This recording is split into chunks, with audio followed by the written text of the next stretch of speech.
What's going on, everybody? Welcome into the Jack Ramsays post-game show. I'm your host, Danny Marang, joined as always by Brandon Sprague. Blazers win. Didn't see that one coming tonight. 110-106 over the Indiana Pacers. I mean, 5.5 point favorites. You really didn't think they'd win tonight? No.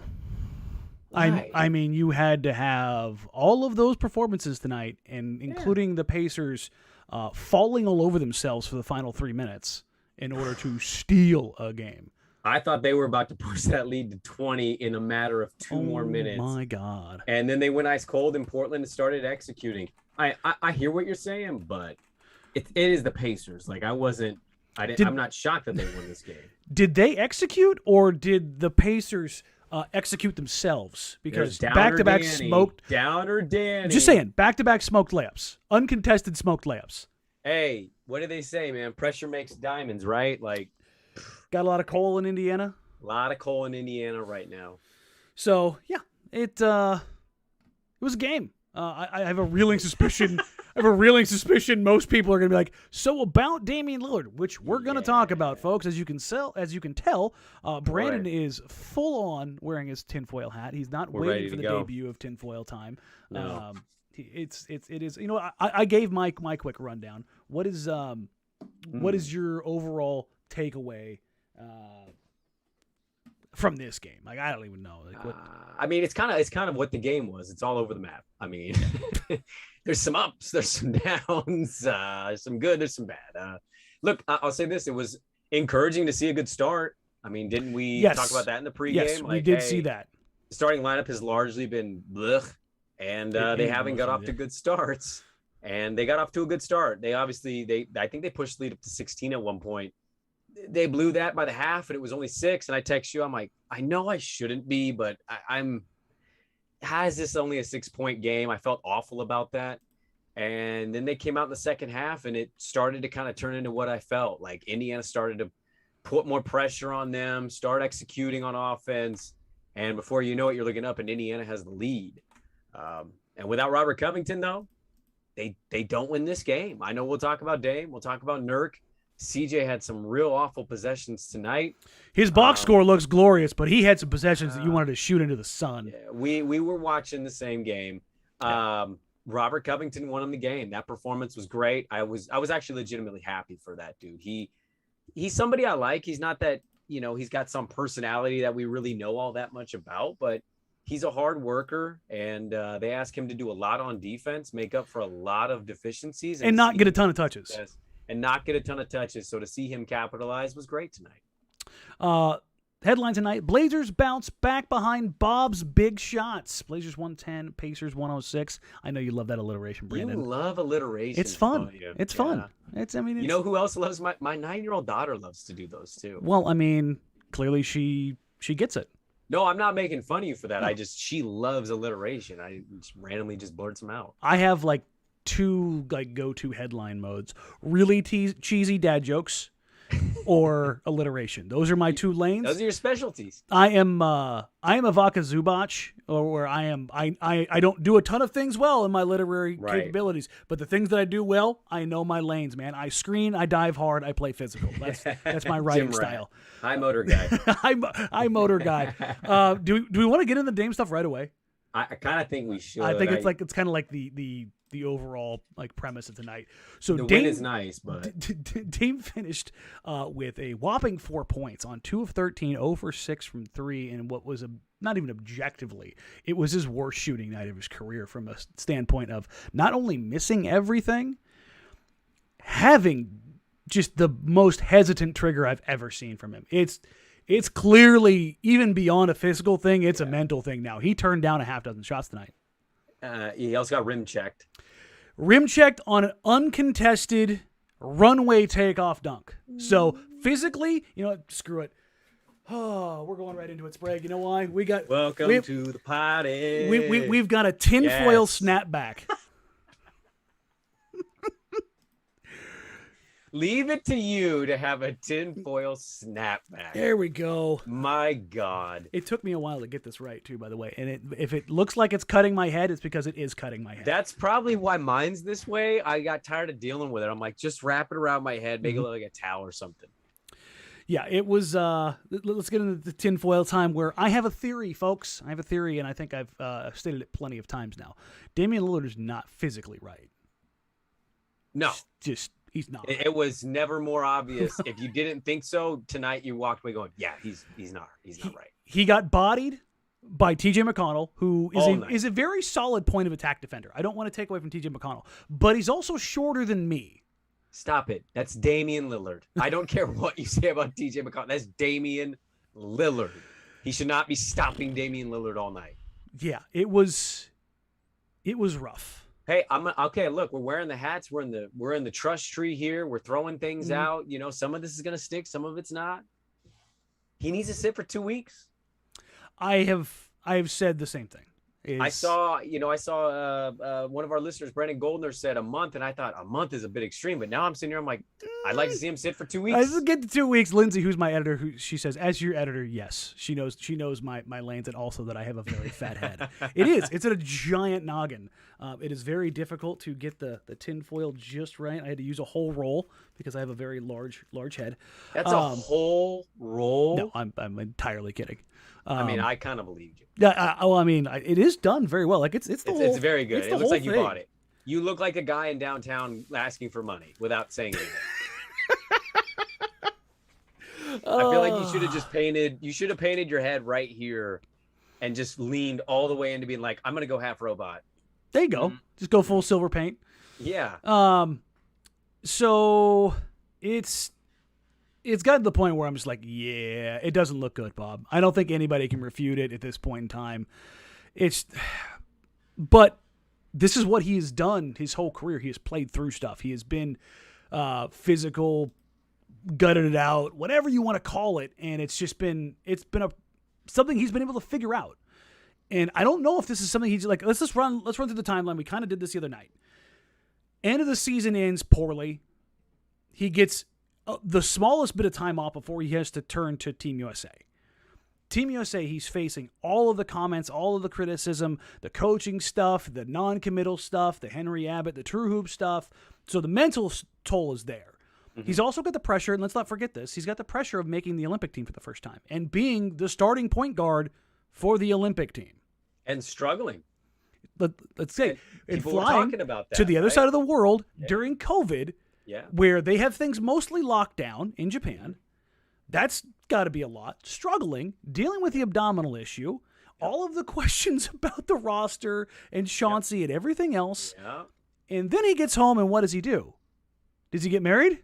Yeah. He goes and gets married. Which, look, you can say, hey, maybe he didn't have a lot to plan. But you know what? Whether he did or not, to me, doesn't matter. If you've been a part of a wedding, you know, like you can feel that stress. Hey, Brandon, are you married? Yeah. I'm married. Yeah. I did a courthouse wedding during COVID. That was stressful. How about inviting 200 people and having Snoop Dogg and having all of those things done and catered? And yeah, I don't care how much help you have. Doesn't he also have 3 kids under the age of 3? 2 of which are twins. And he had to sneak a honeymoon in there. Yeah. So there's traveling again. And then he comes back, and now the season starts. And boom, here you go. With a brand new coach. Yeah. Expectations. Mm-hmm. And the first thing he does is grab a microphone and say, gonna need y'all be patient with us. I know we're gonna look like crap. I wish somebody would have made. I felt like somebody should have snatched that mic. But how? You know, I was on Twitter when he said it, and there was nobody on my timeline going, what? Problematic. Like everybody was acting like that was just some normal pre-tip season starting message. I'm like, that's not the message you tell people. Yeah. Hey, be patient with us.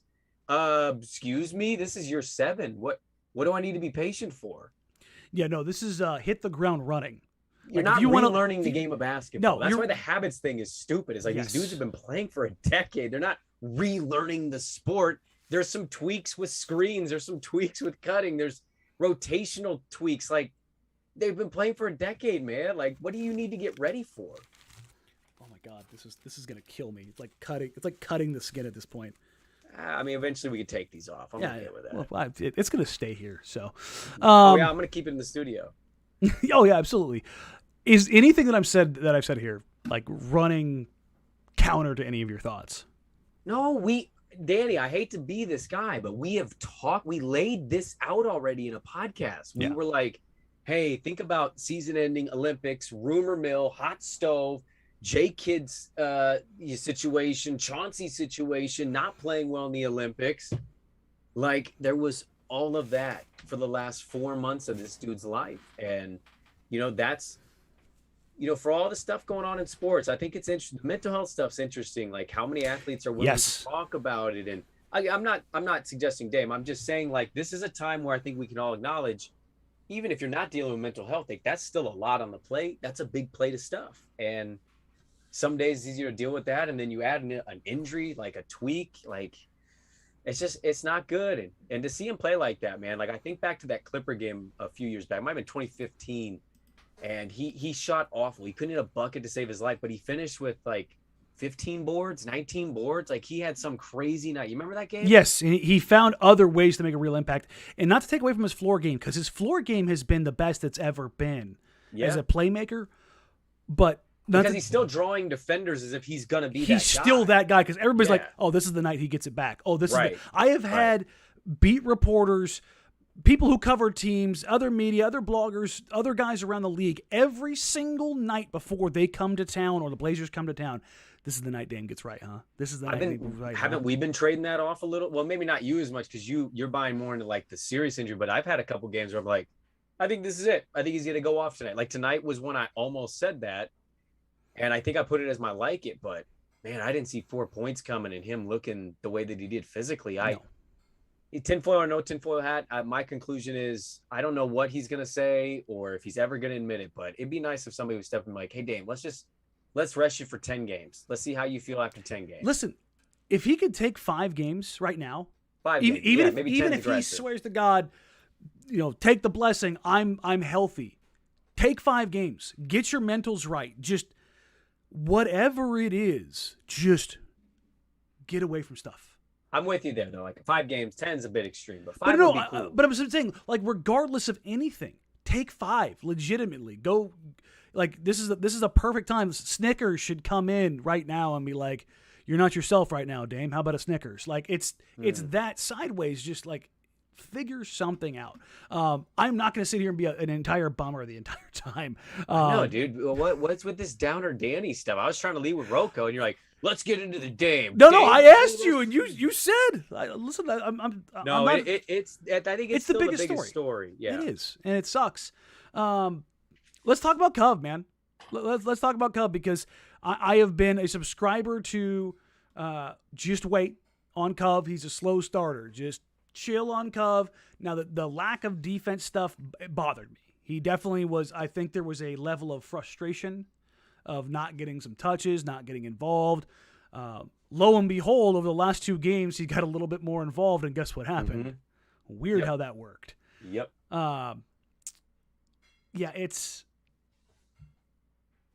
He's, I bet, about as much of a I just need to touch the ball guy as there is in the NBA.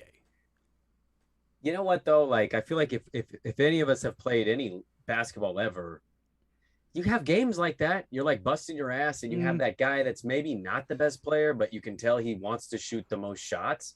Sometimes you have a possession, you're like, dude, I'm busting my ass down here. You can't hit me one time when I'm wide open. Just let me touch the ball, because more often than not, I'm not going to force it if it's not there. But if you wait 2, 3, 4, 5 more possessions, now I'm jacking this up no matter what you do.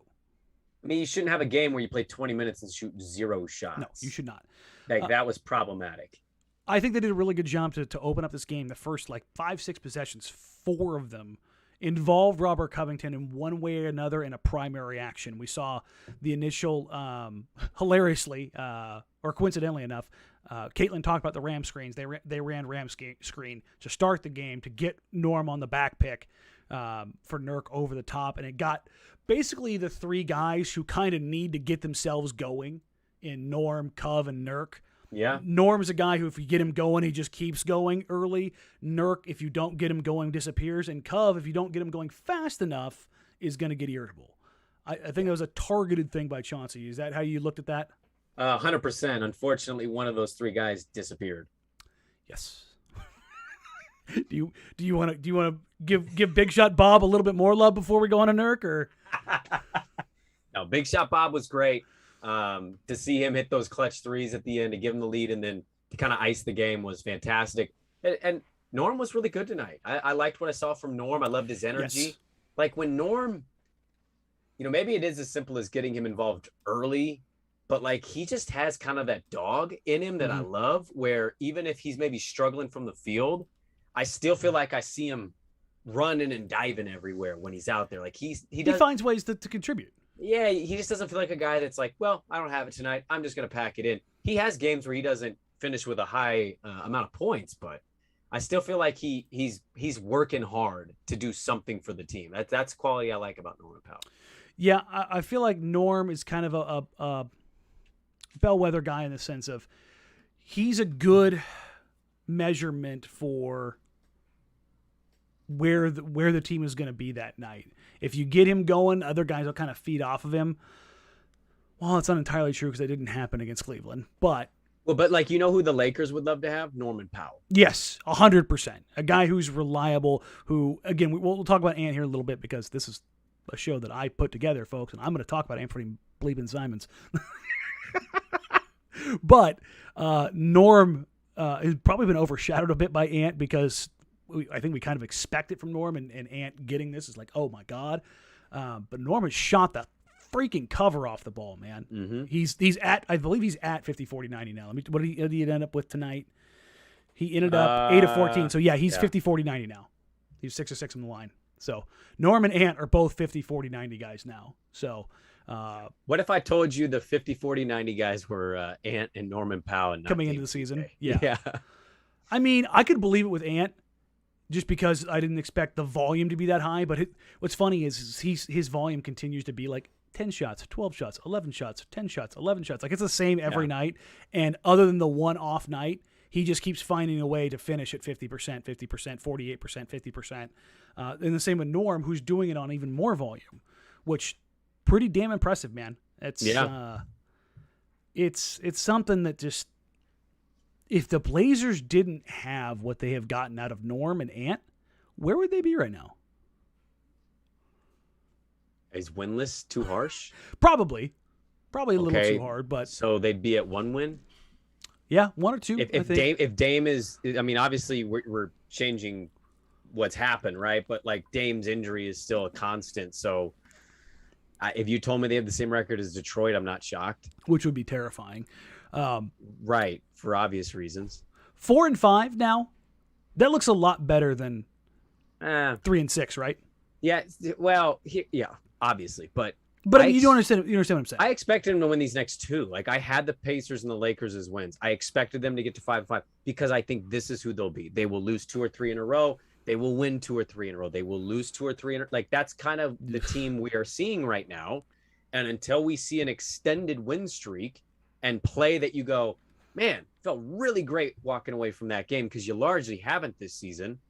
I'm going to believe. Have you walked away from a game yet feeling good? Phoenix. Yeah. I mean, you could say that Phoenix didn't play well back-to-back, Chris Paul, whatever, but like they still won the game by 30. It's true, and it was fun. You get the bench, the deep bench in and had them going crazy. So, yeah, I guess that was fun. Okay. And Memphis, I guess I'll give them Memphis to a certain extent because I thought Memphis was going to beat them that night. And they punched them in the face in the third quarter. Yeah. Okay. So you got two real moments. 2 out of 9. It's not bad. God, man. I'm trying not to be pessimistic. I swear to God, I am not. I don't know if you are. I am. It's just. I never knew somebody would be more downer about a team than I was. Like on my radio show, I am bummer branded, and I come to this podcast and it's downer Danny. It's like, watch out, Brandon. You think you're pessimistic? It's just like I just want to see them play well, and I just haven't really seen like long stretches of them playing well. For everybody who's coming in here now, thank you all so very much. If you haven't already, please subscribe. If you're watching here on YouTube, if you're watching the playback live, or if you're listening to the podcast tomorrow morning, click on over to YouTube, subscribe. Help us get to 2,000. The channel's growing faster and faster and faster, and we've got a bunch of stuff planned for the community that I think you guys are really going to enjoy. And if you, you're feeling up to it, like, rate, and review the podcast. Jack Ramsay's available wherever podcasts are found. You know who I'm never going to sour on, Brandon? Who? Anfernee Simons. Duh. Look at the picture in the background. Yeah. You know what? There's one of Gary too, and there's I know your head kind of blocks Gary though. There we go. I'll do the show like this. I've got the Dame jersey. I've got the Nurk jersey. There's a lot of stuff in here. No, it's look, it's okay. We understand. We've known this about you. You're not shy about it, and you clearly strategized your background to really only include Anfernee Simons. It's true, and he also made it into the DirecTV ad just as a shout out to Evan M for giving me the artwork. So. Look, you play Call of Duty with the guy. Like you're gonna be biased with Anfernee Simons. It's okay. Cody Franklin says Danny and Mike Richmond on the same podcast would be so negative. Hilariously, Mike and I talk a ton, and we have different ways of. And you could attest to this, Brandon. Yeah, we have different ways of looking at things, and it's just we end up coming to the same basic conclusions on a lot of different things. But Anfernee Simons, Mike is dark in the front, and then he'll kind of paint a rosy picture where it's like you're like, well, let's talk about why the world's ending. And there's no going up from that moment. Like there is. See, look, I'm painting. This is me Bob Rossing it right now with my. I've got my Anfernee Simons palette out right now. I'm gonna paint a little tree over here. I'll paint a little happy little tree over here. Danny, they won a game by 30, and you went. Can I tell you what I didn't like tonight? I was just like, what? Okay, listen, I was leaning in a little too much on that one. Okay, that's how it goes. Okay. But Anfernee Simons tonight. I mean, let's be honest. Two guys just saved Portland tonight in long stretches. Robert Covington to close this fourth quarter tonight, and Anfernee Simons in the second quarter. Portland opened up the game looking really good, and I think most of it had to do with their energy. The execution wasn't great. That's whatever. You and I have talked about this a million times. Good energy and shot making can cover up a lot of sins. They shot 43% from three tonight. Yeah. And so when you start doing that, you're like, you'd like to see a little bit more consistency in some things. But hey, right. They got out in transition. They were forcing some turnovers. The Pacers had 3 left feet for most of the first quarter. And then I don't know what happened. I think TJ McCollum was like maybe a late addition to the starting lineup, and that rattled him or something because he was a train wreck. Remember, because Brogdon got scratched pre-game. He was questionable for tonight. And he's typically pretty steady. That's what makes him kind of a reliable backup point guard. But he was an abject disaster to start this game. Yes, and then Ant came out with that second unit, and it was like bang, bang, bang, bang, and you're just sitting there going. And then he hit that trailing 3 in the third quarter to kind of get things going after the half on the loose ball. And that's what kind of got Portland back into things before the Pacers got back going when the starting lineup came back in. But I think it's almost, maybe it's there for you, maybe it's not for everybody else, but for me, I'm damn near close, if not right at it's safe to say that this is what we're going to get from Ant. And I think with that, it's going to keep you in a lot of games that maybe you don't have any business hanging around in, which is a great thing. It's going to give him an opportunity to get more wins that way. It might be a little terrifying for me to have to say that, but I think that's also a positive of Anthony's development. The thing about this season that is, I think, kind of reminiscent of last year is that when Carmelo Anthony took and made threes and took all the other trash out of his game, he saved the Blazers multiple times. I strongly believe this. He had games they ended up winning and losing, but there were momentum swings in those games, and he would be the one that would hit a mid-range or a 3, and it would just do enough to stop a full-on assault by the other team.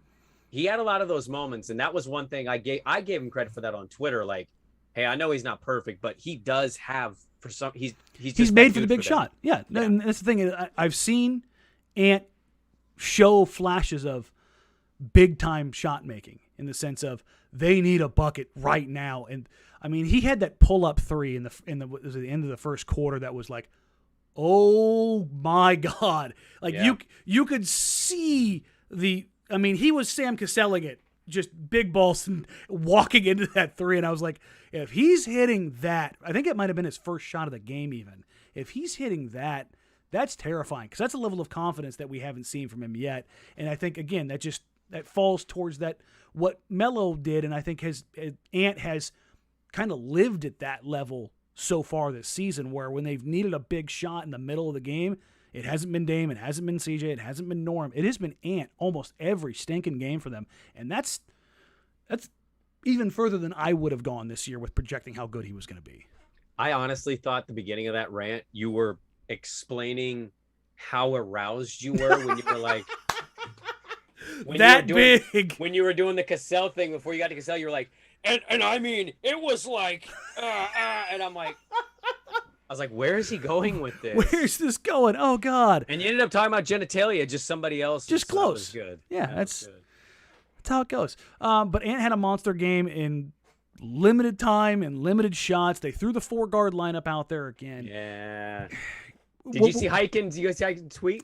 Yeah, the sarcasm was pretty damn heavy in that. So for anybody wondering what Hyken was talking about, he said basically something along the lines of, I wouldn't be surprised to see the 4-guard lineup in the starting lineup as the starting lineup next year alongside Yusuf Nurkic. Run it back.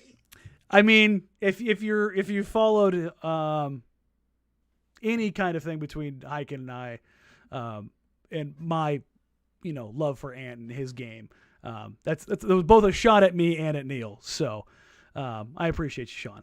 He gave you a shout out. Did he? I had to get everything ready. I think he said, the Marang, big night for the Marang fan club or something. Oh, like the Marang agenda. The Marang agenda. Yeah, that's usually a good one. Yeah. I'll tell you what, who has their own personal brand and agenda. The Heritage 91, CJ McCollum.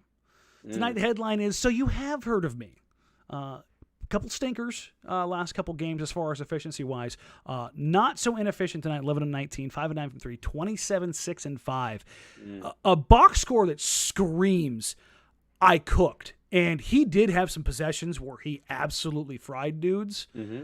But by God, Brandon, he was hunting shots tonight. Yeah.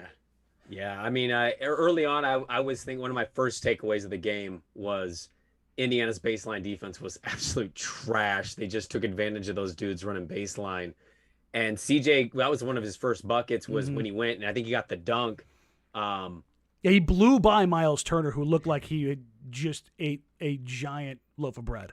He's an odd player for me, man, because I see the highs, and I can also recognize some of the lows, right? Like, and he's not by any means going to be a perfect player, but he cooks dudes. He hits some big shots from time to time, no doubt. He also takes a lot of possessions away from them with his dribble. Let me shoot, up fake. Oh, no shot. Kick out, 4 seconds on the shot clock. Now I got to cook. Yeah, so it's like there's a little give and take there. And the stat line, I mean, he could hear this rant and go, what a moron, point to the box score and say, bro, I cooked, we won the game, shut up. Like he's technically right, but I think when Dame's in a funk or he's injured, it makes every one of these that much more important because you don't know how long this is going to go. And in the West, man, every game matters. And so you just want to see the second dude on this team, the guy paid to be the second dude for more than one game, just carry them, like be the guy that carries them. And he had good stretches, but like tonight for me was the Rocco and Ant game. So it's kind of crazy because you look at between the two lead guards and Dame and CJ Knight, 17 assists, 6 turnovers, not great. Again, if you guys missed the pregame show, go back and watch it. And I'm not just saying that from like the sense of like, go give us views. Caitlin Cooper stopped by, who's a contributor for Indy Cornrows, and she basically gave you the game in a nutshell of what was going to happen, how it was going to go down. And it came down pretty much exactly as she said. But one of the things she highlighted in CJ was some of the stuff that Brandon and I have talked about and people have gotten a little irritated about in the sense of, how CJ fits in. It's not like he's a black hole to the extent of like peak Carmelo. I know I gave Carmelo, props earlier, but peak Carmelo was the biggest ball stopper maybe in NBA history. Right. CJ does find like those easy dump off plays that are like the most simple assists that you can ever find that sometimes Dame doesn't see. And I think that's a weird juxtaposition because when he starts getting into his bag, there isn't a pry bar big enough or long enough to get that bleeping ball out of his hands. It's gone. And you can see it coming. And everybody knows who's watched this team at all for any period of time can see it coming. And I think that's the part, like trying to figure that out. But, and this is where I'm going to give CJ a little bit of leash here in that Dame has sucked. Like not like, oh, he struggled. Dame has been awful. To his standard, it's been a 1. And so CJ kind of has to do this, which is why I haven't just like been like, oh, by the love of God, please move the ball, because somebody's got to score. And CJ's most effective way that he knows how to score. Yes, you don't think other guys can score on this team? I think Ant can, but they're not going to pull one of those guys to allow him to move that far up the pecking order to get the shots. I think you're hitting on something correct, but I also look at this roster and this is kind of what I'm talking about. Is like sometimes you adjust what your natural game is, right? Because if your star player's on one and struggling, I don't know if everything should stay the same. I think if you're the number 2, you kind of have to fill in some of the void that maybe he's lacking. And you could say, well, that's scoring. I don't disagree with that, but I think they have other guys on this team that could get maybe a look or 2 more and they could be okay. But that's where I think we're kind of running into like these weird things of like, you're asking Dame to be something he's not quite. But that's why he needs to sit. Yes. And that's even if Dame was totally right, this whole idea of like Dame being off ball, he says, I want to be off ball, but his actions have always said otherwise because he's more comfortable with the ball in his hands. And it's not like he can't play off ball. He does from time to time, and he did under Terry from time to time. But he wants that ball in his hands. CJ wants the ball in his hands. Like, he's a great catch and shoot guy, one of the best in the NBA. Mm-hmm. But he still does not want to give that thing up. He wants to cook. He's not pounding the ball just for the hell of it. That's what he likes to do. So you're doing that. We've done this kind of Nurk experiment. Norm's sitting there kind of like, hey, guys, remember, you promised me some touches. Ant's 90 million. Ant's sitting there like, hey, buddy, remember me? I'm only getting 10 shots tonight. I can take a few more. I'm your most efficient shooter right now. So you're just going down the list of things. So you've got guys, like Chauncey is trying to balance a dozen things right now. And I think for the most part, he's done a relatively good job. Considering all of the stuff that's non-basketball related, would you agree?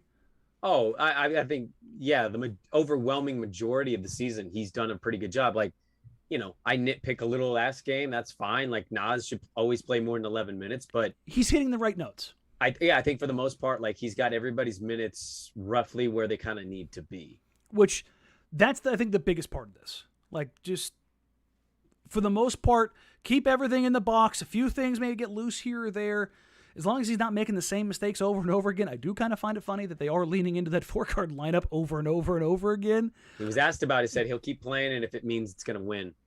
Well, this is the first time it's won, hasn't it? Because we saw we debuted in Charlotte, right? Yep. So it's 1-3 so far. Hey, there's a lot of season left. He went back to that well, though. Here's the thing. They might not have 4 guards soon, so. Yeah, no kidding. Here's the thing. I am glad that he's willing to go back to the well because he's going back to it because guys are playing well and he can't take Damian Lillard off the floor. Yep. So he's finding the point in between of I can't take my franchise off the floor. But what I can do is I can put one more shooter out there and hope to God that that's enough. Yeah. Speaking of downsizing, we saw the Larry Nance Jr. At center lineup, and Brandon, color me intrigued. Mm-hmm. Me too. That lineup was probably Portland's most successful consecutive run of possessions on both sides of the floor.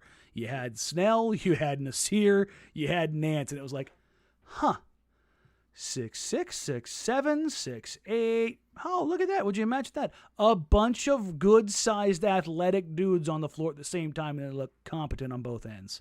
That's the beauty of not having Tim Duncans in the NBA anymore. When you don't have high-level skilled basketball players that play primarily down low that are getting 20 looks, it's easy to make up for your lack of size in a lot of matchups. Now, some nights it's going to kill you, but I think nights like tonight show you why it can work.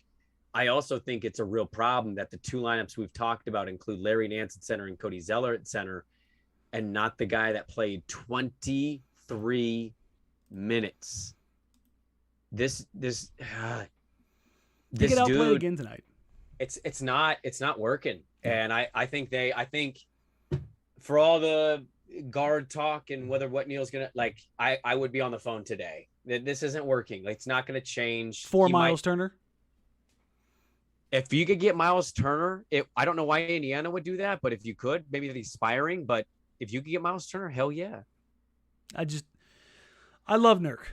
I love the idea of Jusuf Nurkic. He has been outplayed for 5 straight games? I think you said that properly the second time. And that's been looming for the idea of Jusuf Nurkic as opposed to like what he has Yes. actually been. Yes. Tonight, 10-9, 3 assists, 4 of 8. But that's not the guy. Like those are okay numbers. That's a very good backup. Yep. And he wants to be paid to be your number 3. I don't have camera space big enough to capture the gap between those two. I mean, he was supposed to be Nikola Jokic light. He played 23 minutes tonight against a team that has 2 7-foot skilled 3. players. They've got 3, Goga yeah, too. 3, you're right. 3. Sorry. There's always one on the floor. Like, Yes. there's never a time when you're like, hey, you know what? They've got a really big, strong dude on the floor. Nah. You know, it's just, I'm not saying this to crap on the guy. I love the idea of his game, but man, he is in his own way. Yeah. Just so often. They came out with good energy tonight, and he was a big part of that to start this game. He was effective on both sides of the floor, and I was like, oh, okay, you know, he had the nice little lead pass to Powell to get things going, screen and rolling, diving hard. Middle of the game, he disappeared, Brandon. And he has not had a game where he has not disappeared. The Phoenix game where they looked great, he was a footnote. The only thing he did is he played well heads up against DeAndre Ayton. Right. The Memphis game, when they got things rolling, it wasn't until late in the game. Was it the Clipper game that he had 14 and 19? I think it was the Clipper game, yeah. And it was Sacramento. It was Sacramento. They had a monster box score to start. That was the a season. misleading box score, though. Remember, he was dog water for the first 3 quarters. He was MIA the first 3 quarters, and then the fourth quarter he was a bleeping monster. And it's just, find me the game. It's been 9 games. Find me the game where it's like you can put 20 of 25 minutes of Jusuf Nurkic on the tape and go, that's good enough. Yeah, I keep hearing. And I know it's kind of been reported, but like I just keep hearing about how this coaching staff, you know, they're teaching him. They're at some point, man, like you can't keep telling me that he's still learning. He's been in the league for a long time. It's not like it shouldn't be this complicated. No, and I think we're at the point. I think the reason we're hearing that so much is because things are kind of reaching that level of, we talked about it, 15 games. The Nurk experiment it's coming to a close very quickly, and I'm very interested to see how that turns when it's basically, you had your chance, big fella. And unless he gets going here in the next couple games, they're not going to make that change. I think they will give him a few more opportunities. I think they tried tonight. No. I'm saying, you're not suggesting lineup switch, right? You're just no. I think they're going to. I'm talking about as far as like his role. Like they're trying to elevate him now, but he's Danny, not doing well with the possessions. I don't disagree with that, but do they have to worry about the psyche of that situation? Yeah, that's exactly what I'm saying. Like if because it's going to be explained to him. It's going to be whatever, game 15, game 20, and they're going to go, listen, man, hey, we tried to get you involved. You couldn't do this, so this is what we need from you. Yep. Because if Chauncey's going to talk about having very real conversations, that's a very real conversation, because that has all the potential in the world to be completely sideways. Because I don't think they can dance that line all season. Do you? No, I don't. But if you get to the point where I don't know, that's the trouble with this thing, is like, if you keep going to them to get them going, you'll have a couple games where I'm sure it'll work, but I think it largely is showing that it's not consistent enough. But if you indicate you're going away from him, that's when I worry. Like if you told me tonight he went in the locker room and he was like personally in his head down on tonight's game, instead of like being excited that they won and he contributed in some way, I don't know how surprised I'd be by that. All right. Well, we went a little bit longer than normal just because, well, it's been a while since they've had a win.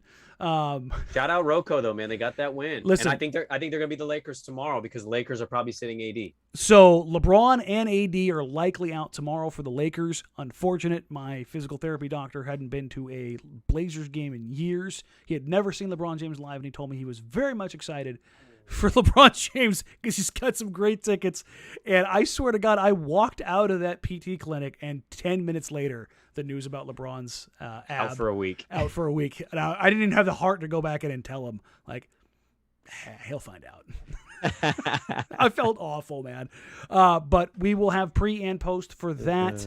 It will be a big game. It will be a second of a back-to-back. Can the Blazers build on it? It's Lakers back in Portland, even though you won't be able to recognize a Laker not named Carmelo Anthony. Real quick, Brandon, how many points does Melo have tomorrow? Ooh. What's your Melo prop? I'd say the over-under is 13.5. I was going to go 15.5. Oh, yeah. Well, I guess, yeah, if AD's not playing too. There's a lot of touches to go around. I tell you what, let's call it in between. Let's call it dead on 14. 14? 14. I'll still take the over on that. I'll take the under. Yeah. I think he shoots a poor game. He has been one of the hottest shooters in the league to start this year. Granted, I know. He's every single one of them. Well, every single one of them has been a 3. He's not beating out Harrow. Harrow has been unreal. Oh, I know. It's not even a contest, yeah. But like, there's that narrative. It's like really, L.A. Melo, yeah. We're pushing the Melo 6th Man of the Year. Well, thing. they tried to do it here a little bit too, and I was like, Portland Melo, really? Yeah, I don't know about that. But guys, somebody here said 30 points for Melo, 50 points for Melo, 17 points. I will not do a post game show if Melo drops 50. Just pack that up right now. I won't be here. Nope. I will. I'll be dancing all over your grave. I will Karma, bitch. I will be covered in foil at that point in time. So we won't be God, I can't remember. We'll go normal time, 5:30 tip, or 5:30 show. But yeah, I want to see them put together 2 games. They're gonna win tomorrow. Okay, they're gonna win tomorrow. I'll tell you what, I'm taking the points, whatever it is. Probably late Blazers minus, I'd say 7.5. You think it's gonna get that big? Yeah. With no AD, no Bron. And no, even when they're healthy, no matter who's on that Lakers team, right. they play like crap in Portland. It's such a weird thing. Like historically, they have just been a nightmare in Portland. It's kind of a weird thing. Thank you all so very much. You spent your long, lustrous evenings after a game on a Friday night with us. And these post-game shows are growing every single time. More so on wins. Interesting. But please, like, rate, review, subscribe. If you're watching here on YouTube live, please click the subscribe button. Help us grow the channel. Share it with your friends. Share it with your family. If you're into the whole podcast thing, we also have those. That's what Jacked Ramsays is based on, part of a Blue Wire network. You can follow us on social at Danny Marang, at Brandon Sprague, at Jacked Ramsays. We will be going 3 days in a row here because of the game tonight, game tomorrow against the Lakers, and then Brandon and I will record a mailbag pod on Sunday afternoon. So if you want to get your mailbag questions in, you can DM them to me, you can reply, you can tweet them at me, or you can tweet them at the Jacked Ramsays account, and we'll work in as many as we can. For Brandon, I'm Danny. We will catch you guys tomorrow afternoon at 5:30 for the Blazers and Lakers, and until then, bye.